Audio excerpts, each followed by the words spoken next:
अस्सलाम वालेकुम नाज़रीन, मैं हूं आपका मेज़बान इनाम अंसारी यूनिवर्सल टॉपिक से। आज की जो हमारी वीडियो होगी वो बछड़ा फार्मिंग के हवाले से होगी और इसके अंदर हम दो चीज़ें डिस्कस करेंगे।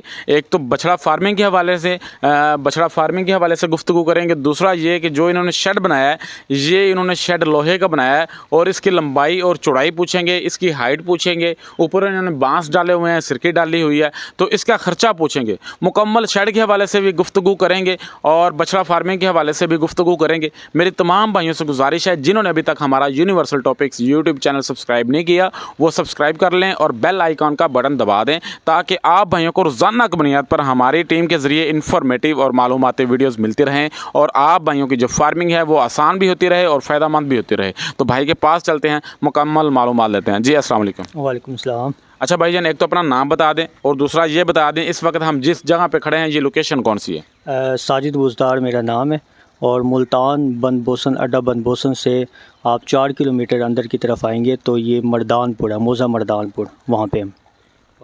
अच्छा भाईजान, ये बताएं ये जो शेड है इसके बनाए हुए आपको कितनी देर होगी? इसको बनाए हुए तकरीबन को 3-1 महीने हो गए। अच्छा, ये नहीं कि आपका पहला फ्लॉग चल रहा है। अब मुझे ये बताइएगा, इस शेड के अंदर आपने लोहे का इस्तेमाल ज़्यादा किया है और बांस डाले हैं ऊपर और सिरकी डाली है। इस शेड की लंबाई कितनी है, इस शेड की चौड़ाई कितनी है? इसकी जो चौड़ाई है वो 63 फुट है और लंबाई जो है वो 102 फुट है। अच्छा, इसकी हाइट कितनी है? इसकी हाइट 12 फुट है। 12 फीट इसकी हाइट है। तो ये बताइएगा इस शेड पे आपका कितना खर्चा आया है? तकरीबन 25 से 30 लाख आया। 25 से 30 लाख रुपए आपका शेड के ऊपर खर्चा आया है। तो ये शेड जो है इसका फ़ायदा क्यों, आपने ये इस तरह का शेड क्यों डाला? क्योंकि अक्सर जो शेड होते हैं ना वो अगर इतने चौड़े हों तो दरमियान से वो एक छत ऊंची होती है और साइडों से दो छतें जो होती हैं वो डाउन होती हैं। तो आपने ये फ्लैट छत रखी है, सारी एक ही छत रखी है, इसकी रीज़न क्या है? इसकी रीज़न उसकी जो है ना इतनी ख़ास ज़रूरत महसूस नहीं हुई थी मुझे, क्योंकि यहाँ पे मुकम्मल जो है ये हर तरफ से जो है ना ये मतलब देहाती इलाका है, तो यहाँ पे हवा की क्रॉसिंग जो है ना वो सही होती है, तो उसकी इतनी ज़्यादा ज़रूरत महसूस नहीं हुई। अच्छा, तो ये बताइएगा तब तो आपको ज़रूरत महसूस नहीं थी, अभी आपको क्या लगता है कि ये आपका फ़ैसला सही रहा है, हवा की क्रॉसिंग सही आती है या कि आपका फ़ैसला गलत हुआ है? नहीं, हवा की क्रॉसिंग सही आती है, लेकिन अभी खैर मौसम भी मतलब इस तरह का नहीं आया जिस तरह मतलब बहुत ज़्यादा हबस हो, तो उस तरह का मौसम भी नहीं आया अभी तक। तो उस तरह का मौसम आएगा फिर इस हवाले से सही फ़ैसला होगा कि भाई ये फ़ैसला सही हुआ है या नहीं। अच्छा, ये बताएं इस शेड के अंदर आपने पानी की हौदियाँ कितनी बनाई हैं? 3 पानी की हौदियाँ बनाई हैं। अच्छा, 3 पानी की हौदियाँ बनाई हैं। एक हौदी ये आप भाइयों को नज़र आ रही है, एक हौदी दूसरी साइड पे इसके अपोजिट साइड पे नज़र आ रही है, तीसरी हौदी कहाँ पे बनाई है? तीसरी वहाँ पे ओपन है। अच्छा, तीसरी हौदी जो आपने वो भी बाहर बनाई हुई है, सही हो गया। अच्छा जी, ये तो होगी आपकी शेड के हवाले से मालूमात। अब हम आ जाते हैं आपकी बछड़ा फार्मिंग की तरफ। आपने ये जो बछड़े ख़रीदे हैं ये कितनी देर पहले ख़रीदे? ये तकरीबन जो सबसे पहला हमारी लॉट आई थी वो तकरीबन 1.5 महीने पहले आई थी।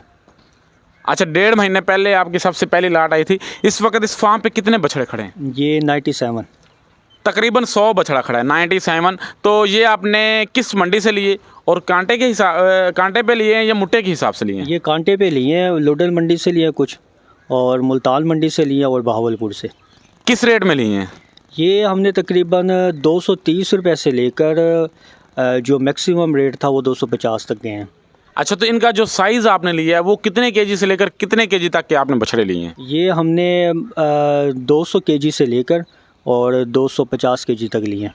सही हो गया। अच्छा, ये बताइएगा सबसे पहले जब आप फार्म पर बछड़े लेकर आए हैं, इनकी आपने डिवर्मिंग की है या नहीं की? अगर की है तो किस कंपनी की है? डिवर्मिंग हमने की है इसकी। कंपनी का तो नाम इस तरह मुझे याद नहीं है। सही है। स्टार कंपनी है शायद। अच्छा, स्टार कंपनी की आपने डिवर्मिंग की है। ये बताएं इनकी मुँह खुर की, गलगोटू की, चिचड़ों की कोई वैक्सीन इनमें से कोई की है?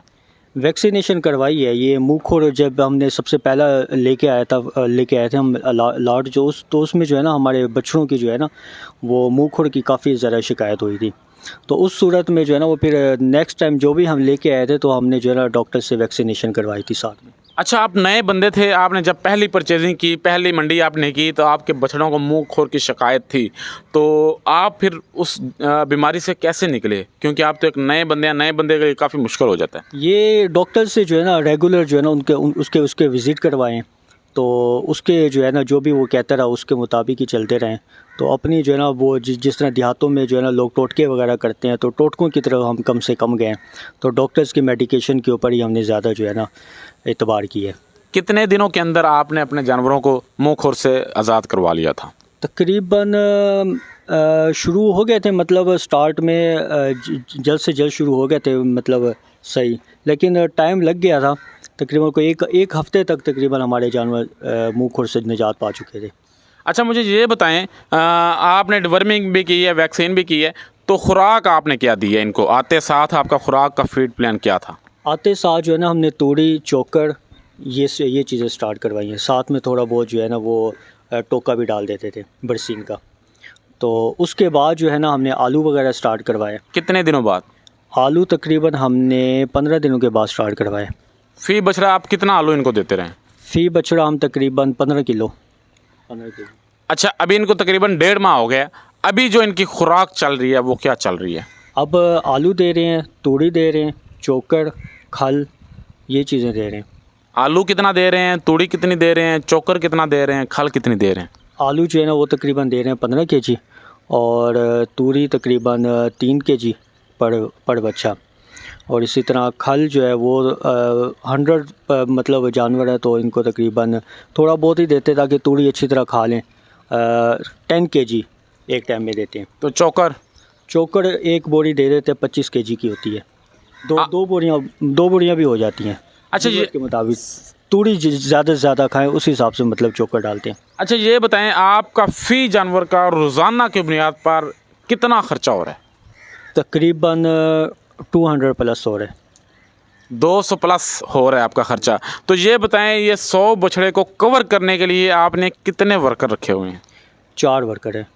4 वर्कर रखे हुए हैं जो इन बछड़ों की देखभाल करते हैं, इनको कवर करते हैं। अच्छा, मुझे ये बताएं, जब ये बछड़े तैयार हो जाएंगे तब आपने इनको कहाँ पे सेल करना है? ये कुर्बानी तक लेके जाएंगे या ये गोश्त वाले बछड़े हैं ये पहले सेल करेंगे? क्या प्लान है, क्या शेड्यूल है? ये स्लाटर करवाएंगे, जो मैक्सिमम एनिमल्स हैं उनको स्लाटर करवाएंगे। चंद एक जो धुंधे हुए पड़े हैं उनको जो है ना रोक लेंगे बकरा ईद के लिए। तो कितनी देर बाद आपने स्लाटर करवाना है? 3 महीनों बाद, 4 महीनों बाद, 2.5 महीने बाद, क्या प्लान है? ये 3 महीने जैसे इनके कंप्लीट होंगे उसके बाद मोस्टली जानवर जो है ना वो तैयार हो चुके होंगे, 300 को टच कर रहे होंगे या 300 प्लस होंगे, तो उनको हम निकाल लेंगे। बाकी जो दोंदे होंगे उनको रोक लेंगे।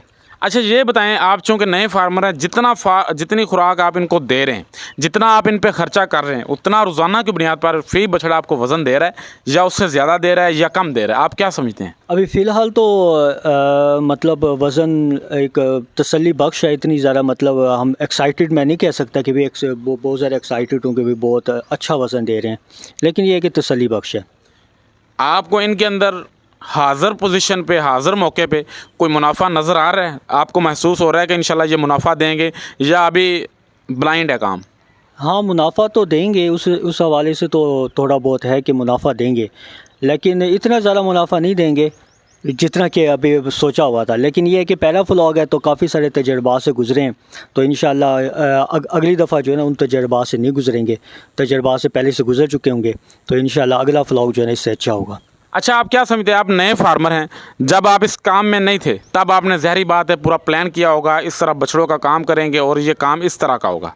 अब चूँकि आप प्रैक्टिकल में आ गए तो आपने कोई डिफरेंस देखा है कि पहले सोचने में कुछ और होता है और प्रैक्टिकल में कुछ और होता है, फ़र्क होता है? अगर कोई फ़र्क होता है तो वो क्या फ़र्क है? कोई मुश्किल आई है, क्या हुआ है? यकीनन बहुत सारी हिडन चीज़ें होती हैं जो प्रैक्टिकल जब करते हैं उसके बाद ही पता चलता है कि भाई ये चीज़ें जो है ना थी जो कि हमने जो है ना मतलब जो हमें नहीं पता थी।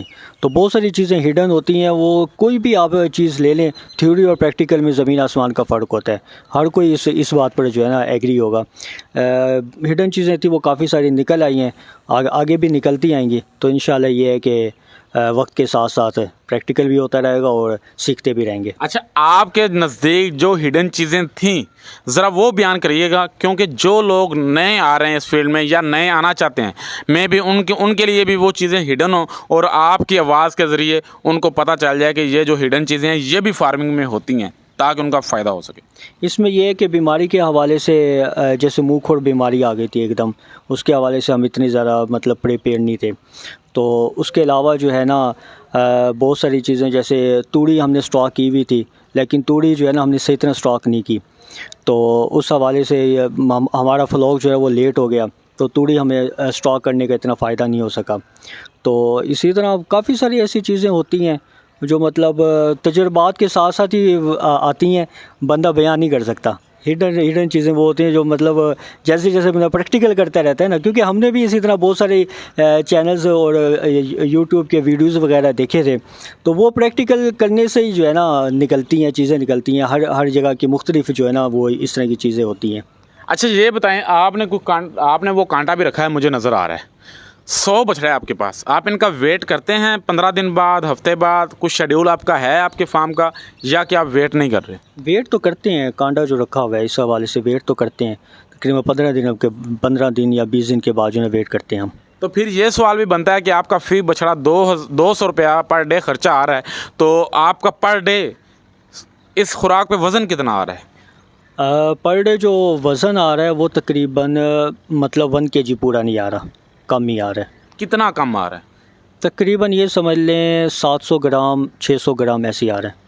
700 ग्राम 600 ग्राम, ये तो बहुत कम है, तो इस तरह तो सरवाइव करना बहुत मुश्किल है। चलें, आप अल्लाह करे कि आपके जो बछड़े हैं वो ग्रोथ ज़्यादा करें और आपके रिज़्क़ में अल्लाह पाक बरकत अता फरमाए। लें जी, ये नए भाई थे, नए फार्मर थे, इनकी जो बातें हैं वो मैंने आप तक पहुँचाई हैं। मैं उम्मीद करता हूँ बहुत सारी हिडन चीज़ें हैं जो भाई ने वाज़े की हैं, उनका नए फार्मर को, नए आने वाले भाइयों को फ़ायदा होगा। तो आज के लिए इतना ही। अपने मेज़बान इनाम अंसारी को यूनिवर्सल टॉपिक से दीजिएगा इजाज़त। अपना बहुत सारा ख्याल रखिएगा और हमें दुआओं में याद रखिएगा। अल्लाह निगहबान।